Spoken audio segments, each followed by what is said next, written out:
Jadi air ditinjau dari segi hukumnya itu yang pertama ada namanya air suci mensucikan. Ini airnya bisa dipakai untuk wudhu, bisa dipakai untuk mandi wajib, bisa dipakai untuk menghilangkan najis. Air suci mensucikan, air yang keluar dari bumi dan turun dari langit. Nah, ada bagian hukum air yang kedua namanya air yang suci tapi tidak mensucikan, dan ini terbagi menjadi dua. Yang pertama, air semulanya suci dan mensucikan, cuma sudah dipakai untuk bersuci. Nah, inilah namanya air mustakmal.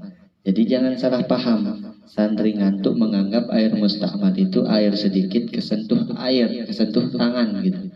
Itu dibilang mustakmal. Oh enggak, itu enggak mustakmal.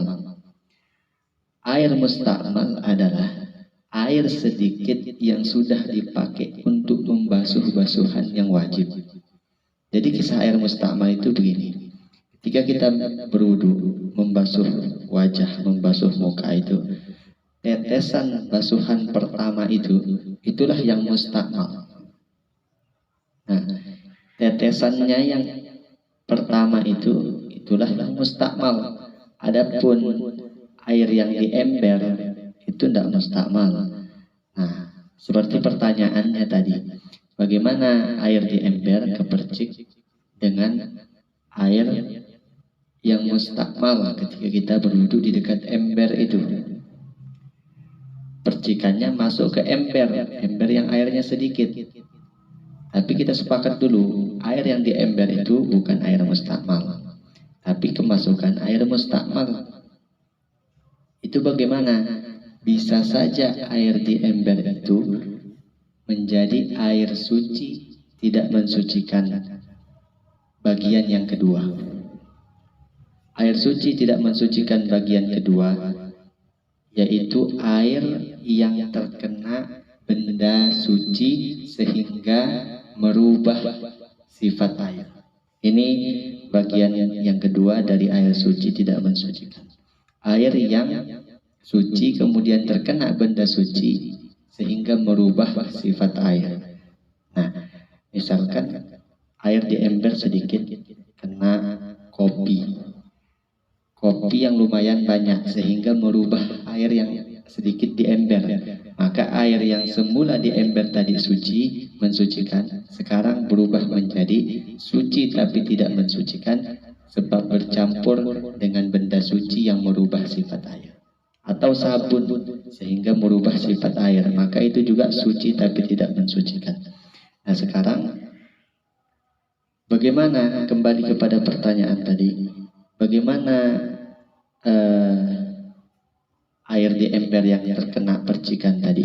Nah, percikannya itu diandai-andai, dilihat dulu percikannya itu banyak apa sedikit. Kalau seandainya banyak, diandai-andai, ditakdirkan namanya, ditakdirkan.